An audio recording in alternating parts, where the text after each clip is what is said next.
But glory be to God. My final point is what? My final point is whenever you about to dive into your destiny, right? Before you begin doing the opening ceremonial of your destiny, however that may look, because everybody have a destiny, everybody have a role to play into this world. I don't care who you have a role to play, right? Whether you like it right now or you don't, but you are called to do something, right? And so before you tap into that something, and first of all, when you recognize what it is and you started diving into it, you're going to encounter some opposition. We already talked about that. And then when you resist, you stay firm. The opposer will flee. The enemy, Satan, he will flee. He will flee if you resist him.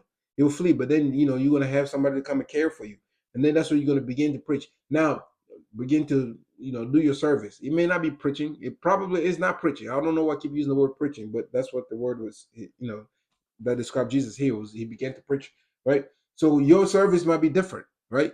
And so when you begin to do your service, whatever kind of services that you're going to be doing into this world, it's important to begin somewhere that is gonna lead you into a great leap. Because Jesus began into a great place of darkness, a place where even though it was full of darkness, but he was well accepted there.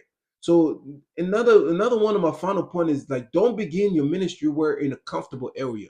You know what I mean? Don't like in a very familiar area, because Jesus had to live where he was raised at, and not just where he was born. He left where he was born, and then he left where he was raised, and he began his ministry completely elsewhere. And so that is something that you should take from it, and I'm taking from it as well. To have a successful service into whatever it is that you're going to be doing into your destiny. All right, amen. My people, I hope you receive something, and that is the final point for today. And here's a quote. Of course, I have a quote for you for today. It is from none other than Martin Luther King Jr. May God bless him and his entire family.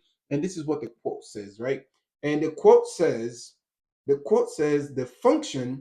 of education, the function of education is to teach, to think intensively, and to think critically.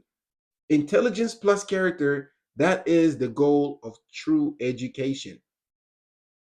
The function of education is to teach one to think intensively and to think critically. Intelligence plus character, that is the goal of true education. My people, thank you so much for hanging out with me. I hope this message resonated with you, and please take care of yourself and each other. Have a good night. God bless. Take care. Peace.